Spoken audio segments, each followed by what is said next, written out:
เพราะว่าอ่อนน้องเป็นเปินน้องยอมสุมโตน้องยอมสุมใจน้องก็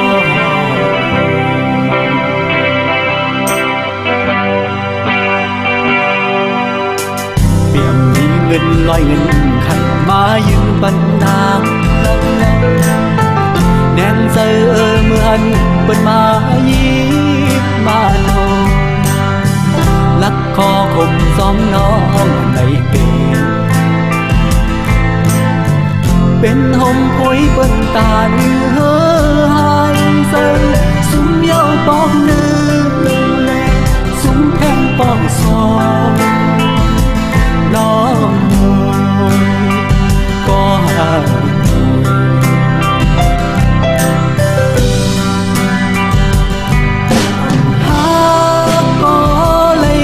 เซโนทำซ้อมก็เลยกันเซยูเนื้อแกลับสินางเป็นคนก็เนวดกาสายซ้ำเป็นคนก็เลยข้ามเอาเพ่งหาปักก่อนสู่แล้วไฟมาเย้าสองหูขึ้นโต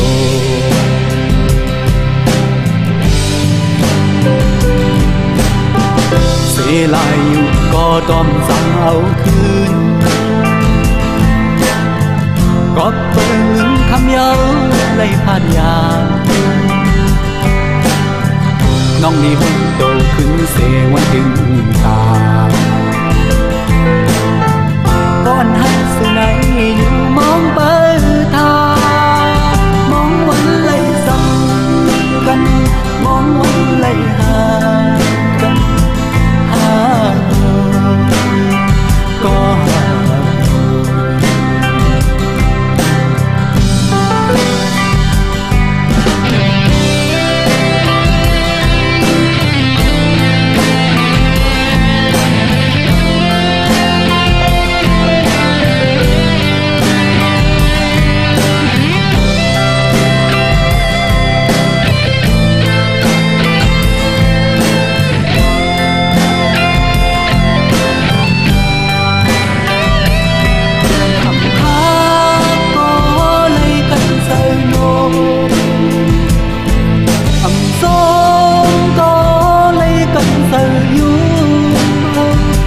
แกลับสิ่งนาเป็นคนก็เนวดกาสายซ้ำเป็นคนก็ไล่ข้างเอาเพ่งหาปักก่อนสู่แล้วไฟมาเย้าสองหูขึ้นโต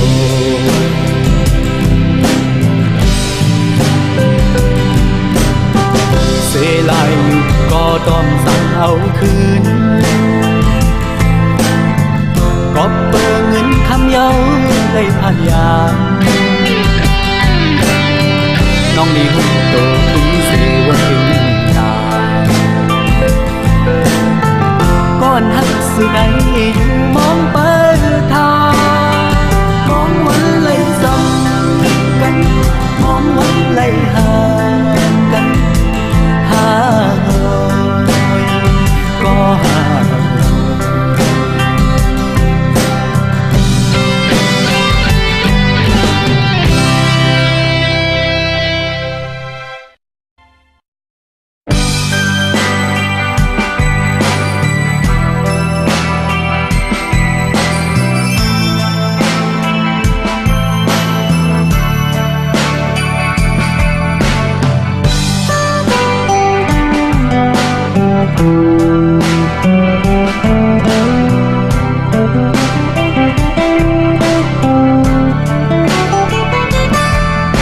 ยันหึงไกล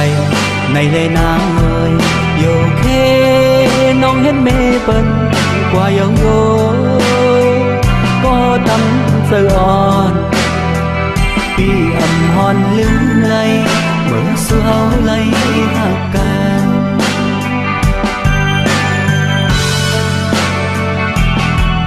tiêm khay an cay dù này có nắng ơi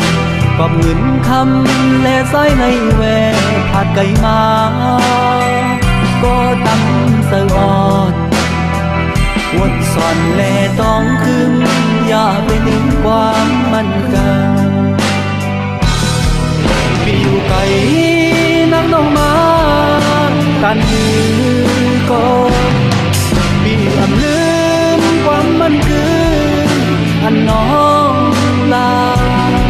น้องห่างเอ่ยโดพี่ไกลซื้อก็เสิร์ฟพี่สายพิษนี้ซ้ำบากโอเสิร์ฟปีไหนมีไว้หักมีไว้คุณกาเงินคำเมียวเหลียวโกยก็ตำเสืออปองเสือแลพี่หาเล่งขึ้นคอยกัน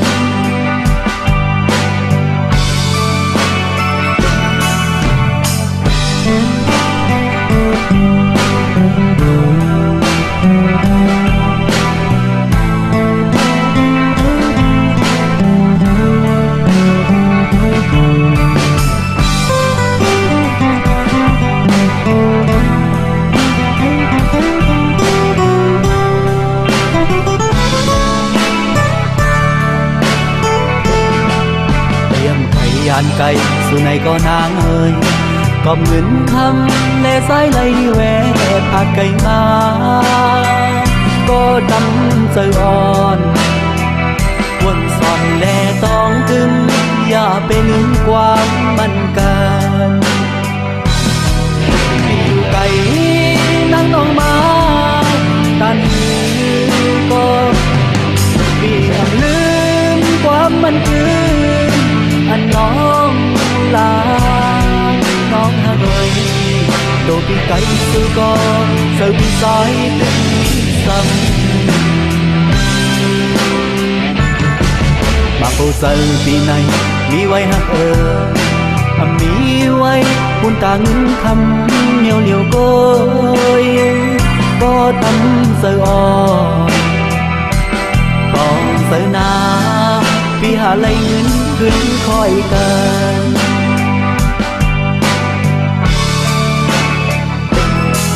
ลาลาลาลาลาลาลาลาลาลาลาลาลาลาลาลาลาลา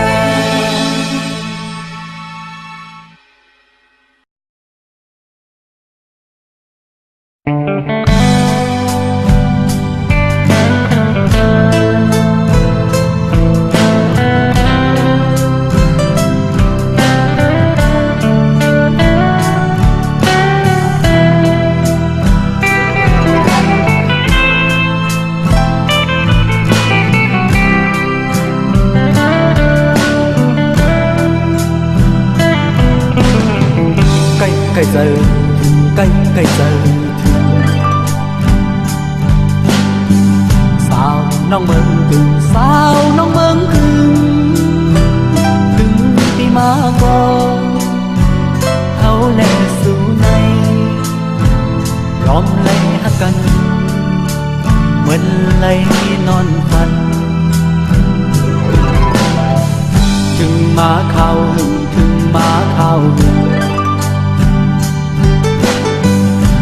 bóng lái yêu khừng bóng lái yêu câu ya sơ sai mau hắt su yêu sampai qua bè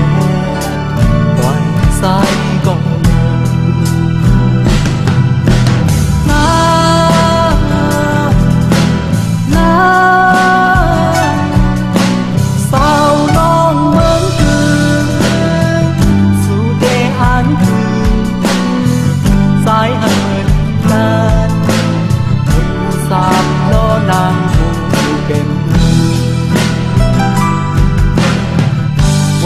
khắp giờ quất khắp giờ anh นเป็นมานั้นอันปนมานั้นลอยสามล้อบอเฮ็ดสามเสียเบอร์สู่เฮาไล่หากันนั้น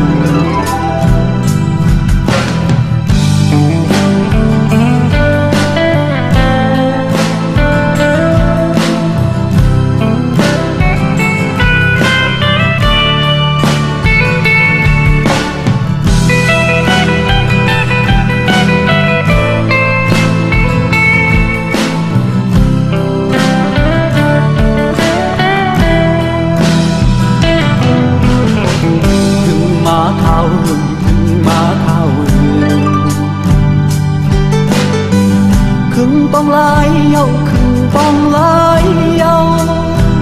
เก้าผู้ยาปานสายเมาหักสู่เยาซ้ำไปกว่าแปดปล่อยสายจังไง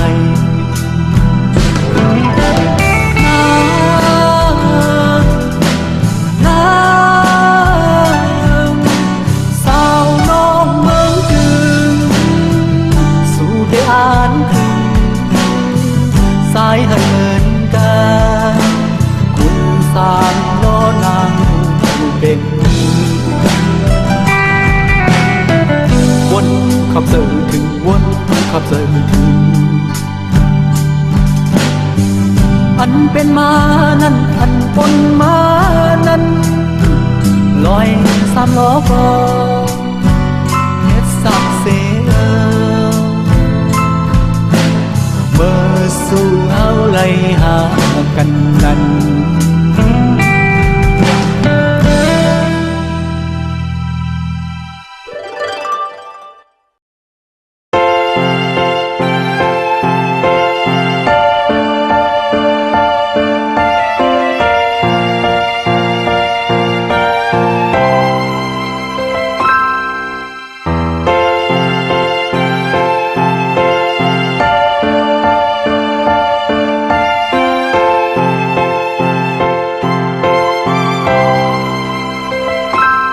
กามอนปีสังเปมามีวดนาเป็นสังเลเปมาเลยอยากเสริมอำมีเพอใครมาปันแหงเสริม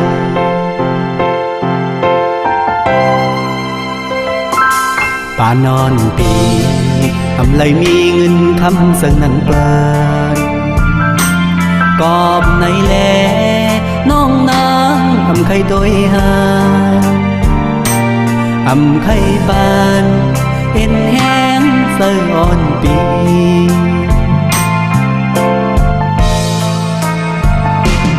ก็เพื่อสายเกิดมาเป็นลูกคนพานเหตุการณ์สนให้นาอำมีรถกาซึ่งเปิดก้มในแลน้ำปันตางสายเลยอยากใส่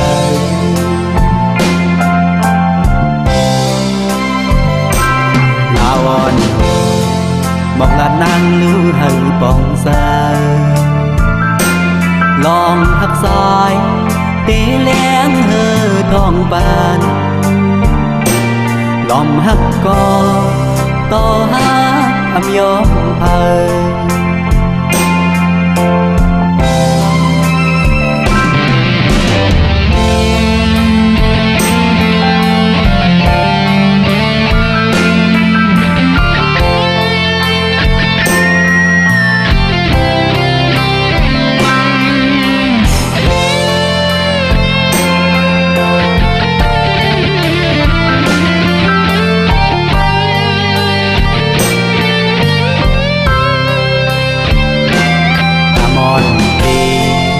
เลยมีเงินคำเสนังเปินกอบในแลน้องนางอำไข่ตัวหาอำไข่ปานเห็นแห้งเสื่ออ่อนปี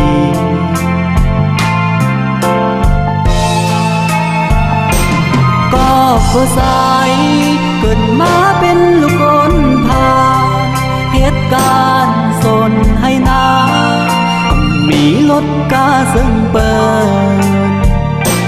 ngày lẻ nắng vẫn tán phai lấy nhạc dần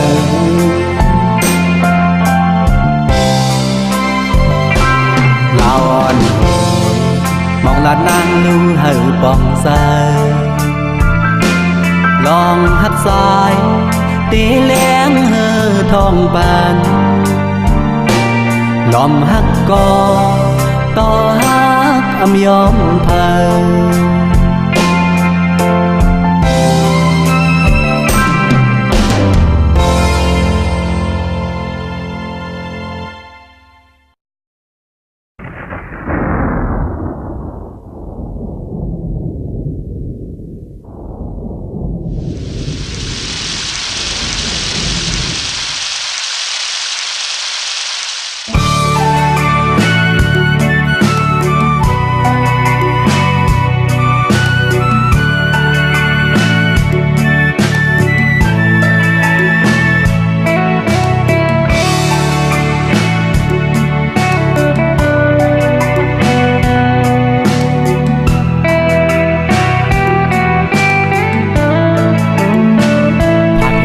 cần hương má có to sợ thương mơ hậu ha dù má xóm cần dài má buồn hằn má khâu nơi phần thầy hậu bên sơ lái này yên bên bu bên nái hậu hiến ma quay bần hậu lấy hằn nơi bước sân hằn buồn lư có hàn hơi buồn lư buồn khưยิ่งhàn hơi buồn khư năm có lưng này ẩm sang mòความคนช่อน้องไปแน่อยู่ปุ่มอ่อนปุ่มอ่อนเร่งปางลงมันห้องให้หา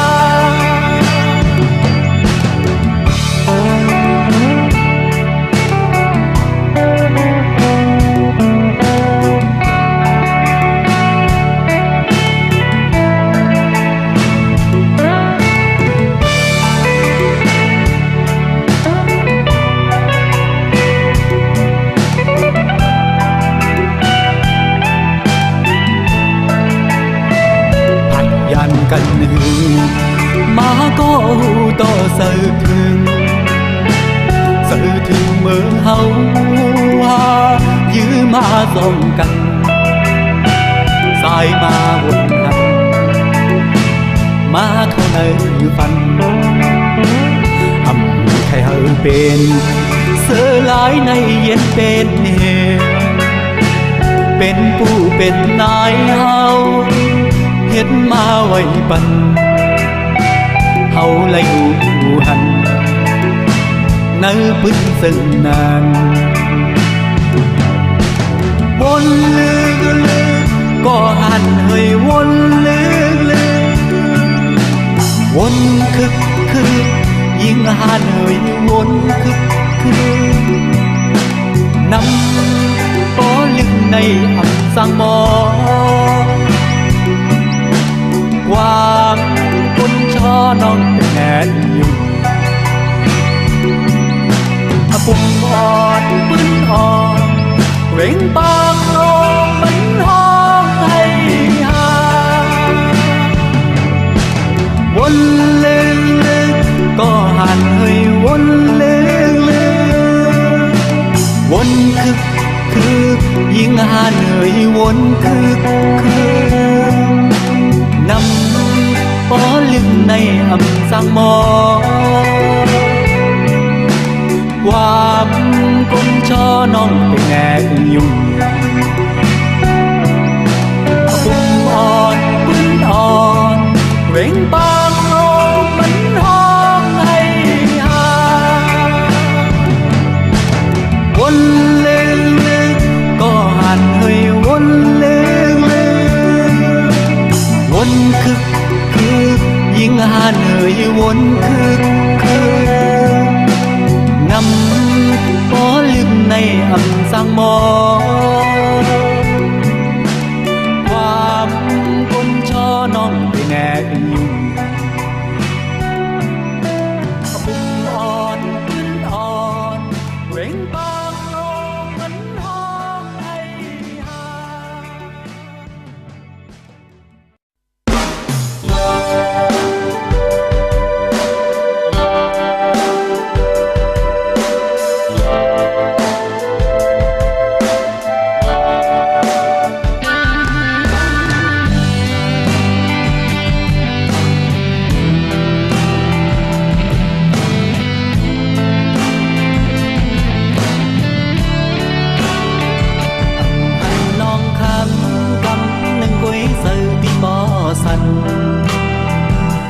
lấy tang mây lấy hóng hay xóm yong hạ xuống mờ liều su nang có nghe tang bên với sương hừ dù lọt leo ly nó tang khi âm hùng gió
วนtôi lưu nắng nong hàng lì hòn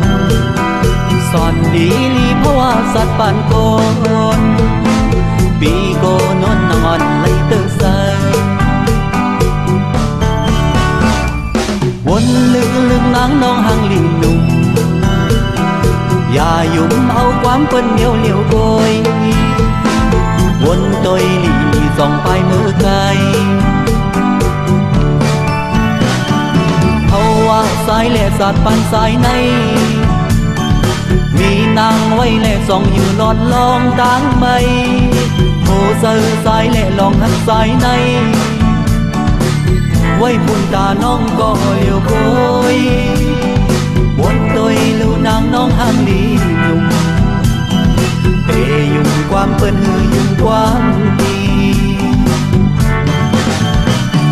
ปอเมื่อเตะสายย้อนสู่ปันตาว่าเฮอน้องลอดตั้งไม่คำเจอเธอเลยหักก็เฮอเหมือนสายนา